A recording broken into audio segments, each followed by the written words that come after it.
Hello students, तो आप सभी को बेसब्री से इंतज़ार होगा कि कब सर आएंगे और फर्स्ट वीक में जो एग्ज़ाम हमारा हुआ है एयरफोर्स का आज, उसमें जो भी क्वेश्चंस आए हैं उनको डिस्कस करेंगे। तो क्वेश्चन को कलेक्ट करने में थोड़ा सा समय लग गया क्योंकि मैं तो एग्ज़ाम देने गया नहीं था। आपके द्वारा ही जो क्वेश्चन हमें भेजे गए हैं उन्हीं का रिव्यू आपके सामने लेकर आज आया हूँ। तो चलिए, कुछ क्वेश्चंस मेरे पास आए हुए हैं, लगभग 15 से 16 क्वेश्चंस हमारे पास हैं। तो चलिए एक एक करके इन क्वेश्चंस को डिस्कस करते हैं और देखते हैं कि क्या लेवल एग्जाम का रहा। लेकिन उससे पहले मैं सभी को बता दूं कि अभी अगर आप एग्जाम आपका नहीं हुआ है और आपके पास समय बहुत कम बचा है, तो आप लोग अगर एसटी परचेज करना चाहें और एसटी तुरंत देकर प्रैक्टिस करना चाहें तो आप परीक्षा ऐप से एसटी परचेज कर सकते हैं। और वहाँ से एसटी आप देखिए परचेज करेंगे तो आपको एक बेनिफिट मिलेगा कि आप हमारा वहाँ पे कोड यूज करते हैं, जो कि आपको कोड यहाँ पे दिख रहा होगा मैथ्स बीटी। इसका यूज करेंगे तो आपको वहाँ पे 50% का डिस्काउंट मिल जाएगा। ठीक है ना, जो भी प्राइस एसटी का होगा उसमें आपको 50% का डिस्काउंट मिलेगा। तो चलिए हम लोग बिना देरी के आज की इस क्लास को शुरू करते हैं और जो भी आज की इस क्लास में हम क्वेश्चंस लेकर आए हैं, जो भी एग्जाम में आज पूछे गए हैं पहले सेट में, उनको देखते हैं। तो पहला क्वेश्चन आपके सामने स्क्रीन पर है। देखिए, पहला क्वेश्चन आज ये पूछा गया है कि cot tan inverse alpha plus cot inverse alpha. तो देखिए कितना आसान क्वेश्चन है, सभी को पता है कि tan inverse alpha plus cot inverse alpha की जो वैल्यू होती है वो π/2 होती है। तो कुछ नहीं करना था, सीधे कॉट π/2 रखेंगे क्योंकि इस पूरे की वैल्यू ही π/2 होती है। तो आपको इसका आंसर मिल जाएगा 0। कॉट π/2 आपका 0 होता है, यही आपका राइट आंसर बन जाएगा। चलिए अगला बनाते हैं। अगला क्वेश्चन देखिए आपसे पूछा गया है integration root ax plus b. अब देखिए ये बहुत आसान है, मैंने कई बार ऐसे क्वेश्चंस आपको डिस्कस किए हैं और आपसे कहा है कि ऐसे क्वेश्चंस के लिए आप क्या करिए, इसको लेट कर लीजिए पूरे को। अगर मैं इसको लेट करता हूं तो इसका डिफरेंशिएट आ रहा है a, आ रहा है ना, जो यहां पर हमें क्वेश्चन में मिलना चाहिए था ये नहीं मिल रहा है, तो मैं a से यहां मल्टीप्लाई और डिवाइड कर लेता हूं। अब इस पूरे का डिफरेंशिएट आपको मिल रहा है तो ये क्वेश्चन बन जाएगा केवल और केवल रूट एक्स, और रूट एक्स का इंटीग्रेशन आप करेंगे तो वो आ जाएगा आपका ax प्लस बी, यानी कि रूट एक्स का इंटीग्रेशन x की पावर 3/2 अपॉन 3/2। तो सिमिलरली यहाँ पर हो जाएगा ax प्लस बी की होल पावर 3/2 अपॉन 3/2। जैसे ही आप ये 3/2 करेंगे ये क्वेश्चन आपको कुछ इस तरीके से नजर आएगा, 2/3a और ax प्लस बी की होल पावर 3/2 और प्लस का कांस्टेंट c, यही आपका राइट आंसर होगा। ओके, तो ये हमारा क्वेश्चन सेकंड है जो आज हमें आपके द्वारा ही भेजा गया है। चलिए अगला बनाते हैं। अगला क्वेश्चन देखिए, जाने कितनी बार ये क्वेश्चन आप सभी को कराया गया है कि लिमिट अगर x टेंड्स टू 0 हो, sin ax upon sin bx हो, तो चिल्ला चिल्ला के मैंने बताया है कि इसका आंसर बिल्कुल आप रट्टा मार लो कि a/b हो जाता है। और अगर आप चाहो तो एल आफ्टर रूल लगा सकते हो। sin x का करेंगे तो आ जाएगा a cos ax, ठीक है ना, और यहाँ पे इसका करेंगे तो आ जाएगा b cos bx। अब ये आप जो लिमिट x टेंड्स टू 0 दी गई है ये आप उठा के रख सकते हैं। तो जैसे ही आप यहाँ पे ये वैल्यू रखेंगे तो ऊपर आपको डायरेक्ट a अपॉन बी मिल जाएगा, इसकी वैल्यू भी 1 हो जाएगी और इसकी वैल्यू भी आपकी 1 हो जाएगी, तो a अपॉन बी आंसर बन जाएगा। ये थर्ड नंबर क्वेश्चन था आज का। चलिए चौथा क्वेश्चन आपसे पूछा गया है कि फाइंड अ फोकस, यानी कि नाभि आपको निकालनी है, वो भी y² is equal to 12x की, -12x की। तो सभी को पता है कि अगर y² इज इक्वल टू आपको माइनस का 4x दिया जाता है तो इसकी जो नाभियां होती हैं, ये सिंपल सी बात है, हमारा x एक्सेस से बनेगा और x के निगेटिव एक्सेस से बनेगा, तो उसकी जो नाभि यानी कि जो फोकस होंगी वो होंगी माइनस का a,0। कंपेयर कराएंगे तो 4a की वैल्यू आपको 12 मिल रही है, a की वैल्यू आपको यहाँ से 3 मिल जाएगी। तो a की वैल्यू जो ये 3 मिलेगी, डायरेक्ट उठाकर हम लोग यहाँ पे पुट कर देंगे तो माइनस का 3,0 इस क्वेश्चन का राइट आंसर बन जाएगा। ओके, अगला बनाते हैं। अगला क्वेश्चन देखिए आपसे कहा गया है, प्रोबेबिलिटी से पूछा गया है कि एक थैले में 12 काली 9 सफेद गेंदें हैं, एक गेंद निकाली जाती है, उसके सफेद होने की प्रायिकता क्या है। तो बहुत आसान है, देखिए ये थैला था हमारे पास, 12 ब्लैक गेंदें थी और 9 व्हाइट बॉल्स थी, एक गेंद निकाली गई है, वो कैसी होनी चाहिए, व्हाइट होने की प्रोबेबिलिटी निकालनी है। तो व्हाइट हमारे पास 9 थी तो 9 में से 1 निकालेंगे, ओवरऑल हमारे पास 21 हो गई हैं, 21 में से 1 निकालेंगे तो 9/21 3 से उड़ा देंगे तो 3/7 इस क्वेश्चन का राइट आंसर बन जाएगा। चलिए अगला बनाते हैं। अगला क्वेश्चन आपके सामने लिखा हुआ है कि कॉट इनवर्स -√3 की वैल्यू क्या होगी। तो काफी अच्छा क्वेश्चन है, कॉट इनवर्स -√3 की वैल्यू आपसे पूछी गई है। देखिए कैसे हम लोग इस क्वेश्चन को बनाएंगे। तो देखिए सभी को पता है कि कॉट इनवर्स -x अगर कहीं भी लिखा होता है कहीं भी लिखा होता है कॉट इनवर्स माइनस एक्स तो उसको लिखा जाता है pi minus cot inverse x. तो इसके अकॉर्डिंग मैं इसको लिख सकता हूं पाई माइनस कॉट इनवर्स √3, और कॉट में √3 वैल्यू होती है बेटा 30 की, और 30 को क्या लिखा जाएगा π/6। तो पाई माइनस π/6 करेंगे, आंसर आ जाएगा आपका 5π/6। यही आपका राइट आंसर है। चलिए अगला बनाते हैं। अगला क्वेश्चन आपके सामने देखिए, बहुत आसान लिखा हुआ है कि किसी सारणी की दो पंक्ति सेम हो, किसी सारणी की दो पंक्ति यानी कि कोई भी दो रो सेम है तो उसका मान क्या है। तो सिंपल सी बात है, अगर ये वाली रो और ये वाली रो आइडेंटिकल है तो इस पूरे की जो इस डिटरमिनेंट की वैल्यू है वो 0 हो जाती है। और केवल दो पंक्ति यानी कि केवल दो रो की ही बात नहीं है, चाहे दो रो हो या दो कोई कॉलम हो, अगर आपके वो सेम आते हैं तो पूरे डिटरमिनेंट की वैल्यू 0 होती है। तो बिल्कुल बहुत आसान पेपर बना है, जितनी भी चीज़ें आपको पढ़ाई गई हैं उससे ऊपर क्वेश्चन नहीं आए हैं। केवल एक क्वेश्चन अभी तक हमें जो मिला है वो थोड़ा सा अच्छा हमें लगा है, चलिए उसको देखेंगे आगे। पहले इससे अगला क्वेश्चन देखते हैं। अगला क्वेश्चन लिखा हुआ है कि find the middle term of x - 1/x की होल पावर 10। मैंने कई बार बताया था कि अगर पावर आपकी इवन होती है तो मिडिल टर्म केवल एक होता है, वो होता है n/2 + 1वां, यानी कि 10/2 + 1, यानी कि आपका जो छठा पद होगा वही मैक्सिमम पद होगा, वही मिडिल टर्म होगा, उसी को हमें निकालना है। तो T6 निकालने के लिए आप क्या लिखेंगे 10c5, क्योंकि r का मान सदैव पद से कम होता था, x की पावर n-r यानी कि 5, और यहाँ माइनस का 1/x की पावर 5 कैंसिल करेंगे तो माइनस का 10c5 आएगा, और शायद आप -10c5 की वैल्यू निकालेंगे तो शायद माइनस का 252 आपको मिलेगा। बाकी आप चेक कर लीजिएगा, ये आंसर कंफर्म है। ओके, चलिए अगला क्वेश्चन देखते हैं। बहुत जल्दी जल्दी मैं बता रहा हूँ, मेरे पास बिल्कुल भी समय नहीं है, लेकिन मैंने आपके लिए समय निकाला है इस क्वेश्चन को बताने के लिए जो भी आपके एग्जाम से पूछे गए हैं। रात में फिर से मैं एक बार आपके सामने जुड़ूंगा इन सभी क्वेश्चन को लेकर जो छूट गए हैं और मेरे पास आएंगे तो मैं आपको बिल्कुल बताऊंगा। चलिए अगला बनाते हैं। अगला क्वेश्चन आपका लिखा हुआ है कि वक्र y = x³ का x = 2 से x = 5 के बीच का परिबद्ध क्षेत्रफल क्या है।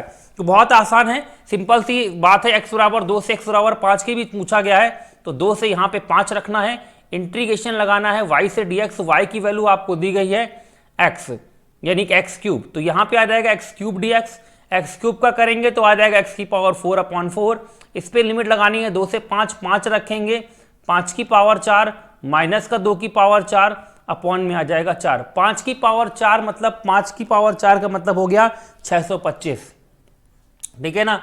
तो 625 माइनस 2 की पावर 4 यानी कि 16/4। अब यहां पर ये क्वेश्चन आपको सॉल्व करने पर आ जाएगा 609 अपॉन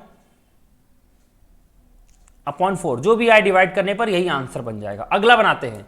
अगला कहा गया है कि किसी पंक्ति में 8 लोगों को कितने प्रकार से बिठा सकते हैं। अब देखिए मेरे पास ये जो क्वेश्चन आया है वो दो तरीके से आया है। कुछ लोगों ने कहा है कि सर ये क्वेश्चन आपको पंक्ति में बिठाने के लिए नहीं बोला गया है, इसमें बोला गया है कि सर्कल में बिठाओ। तो मैं दोनों को एक साथ आपको क्लियर कर देता हूं। अगर आपको इसे एक पंक्ति में यानी कि किसी एक रो में बिठाने की बात हो रही है तो रो में अगर हम लोग 8 लोगों को बिठाएंगे, ठीक है ना, तो 8 लोगों के बिठाने के जो नंबर ऑफ वेज होंगे वो सीधे सीधे फैक्टोरियल 8 हो जाएंगे, ठीक है ना। तो उसका आंसर फैक्टोरियल 8 बनेगा, जिसका मान सभी को पता है 7560 आपका होता है, ठीक है ना। शायद मैं गलत जा रहा हूँ, 32 कुछ करके होता है, 32 340 करके कुछ होता है, ठीक है ना। मेरे को कंफर्म नहीं है, आप मल्टीप्लाई करा के निकाल लीजिएगा इसको, ठीक है ना। बस इतना याद रखिएगा, इसकी जो वैल्यू होती है वो आपकी होती है क्या, उसकी जो वैल्यू होती है मतलब जो इसका जो मान आंसर आएगा अगर हम लोग इसको पंक्ति में बिठाते हैं तो वो आपका है फैक्टोरियल 8। ओके, अगर हम बात करें इसको एक सर्कल में बिठाने की, तो कभी भी अगर n लोगों को एक सर्कल में बिठाया जाता है तो उसके नंबर ऑफ वेज होते हैं n-1 फैक्टोरियल। तो अगर 8 लोगों को सर्कल में बिठाया गया होता तो आंसर होता फैक्टोरियल 7 यानी कि 8-1, इसकी वैल्यू होती है 5040।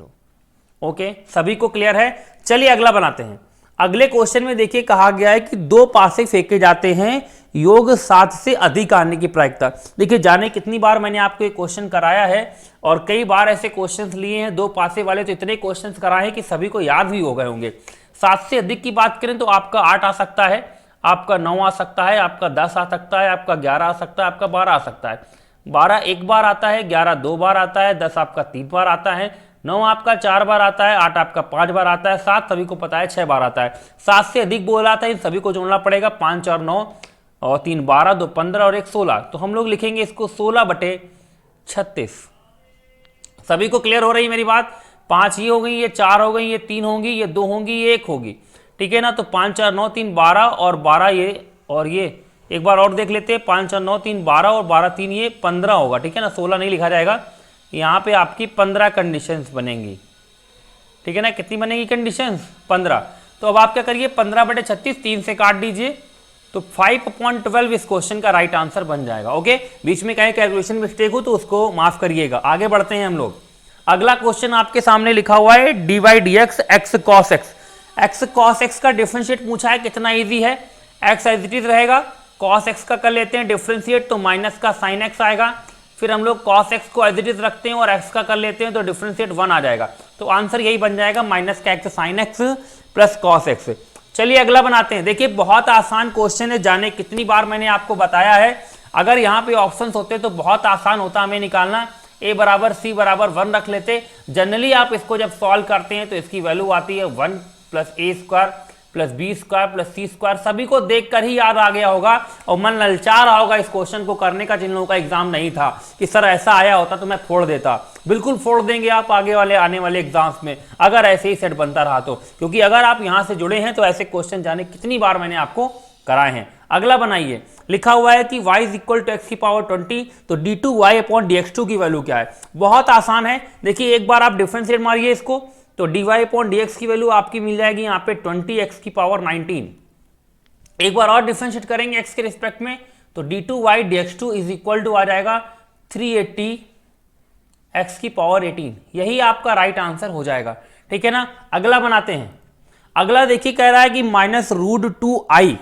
-√2i का वैल्यू क्या है। बहुत आसान है, देखिए अगर ऑप्शंस दिए होते तो हम लोग क्या कर लेते, सीधे ऑप्शंस का स्क्वायर कर लेते। क्वेश्चन एक्चुअल में ये नहीं पूछा गया है, क्वेश्चन पूछा गया है कि -2i का वर्गमूल यानी कि स्क्वायर रूट क्या है, तो मतलब तो उसका वही हुआ, ठीक है ना। तो आपको क्या होगा, ऑप्शंस में दिए होंगे वैल्यूज, तो सिंपल सी बात है, आप ध्यान रखिए कि -2i किसका स्क्वायर करने पर आता है।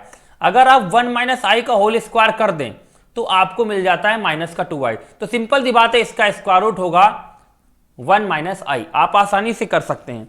अगर आपसे यहां पे ये पूछ ले कोई कि i का स्क्वायर रूट क्या है, तो i का स्क्वायर रूट होता है 1 + i/√2। अगर आपसे कोई पूछ ले कि -i का स्क्वायर रूट क्या है, तो 1 - i/√2, ठीक है ना। तो इसलिए इसका आंसर होगा ये। ओके, चलिए अगला और आखिरी क्वेश्चन, जिसके लिए मैंने कहा था केवल एक क्वेश्चन हमको मिला जो अच्छा था। बिल्कुल ये क्वेश्चन बढ़िया था देखने में, क्योंकि यहां पर एक प्रॉपर्टी लग रही थी। वो प्रॉपर्टी क्या थी वो शायद मैंने आपको नहीं कराई है, ये केवल नया क्वेश्चन था। क्वेश्चन ये था कि अगर आपको यहां पे दिया है 0 से अगर आपको 2a दिया होता है, ठीक है ना, और यहां पे f(x)dx दिया हो, तो इसकी एक्चुअल में 2 वैल्यूज आती हैं। एक वैल्यू आती है इसकी 2, 0 से a f(x)dx, ठीक है ना, और एक वैल्यू होती है इसकी 0। ये हम लोग तब लगाते हैं जब f2a - x, जो भी ये 2a दिया गया है वो 2a - x बराबर आ जाता है fx के, और ये हम लोग तब लगाते हैं जब f2a - x जो है वो आपके -fx के इक्वल हो जाता है, तब हम लोग ये लगाते हैं। तो अगर आप यहां पर देखें तो यहां पर लिमिट तो 2π दी गई है, तो हमें इस थीटा की जगह पे क्या रखना पड़ेगा, हमें इस थीटा की जगह पे रखना पड़ेगा 2π - थीटा,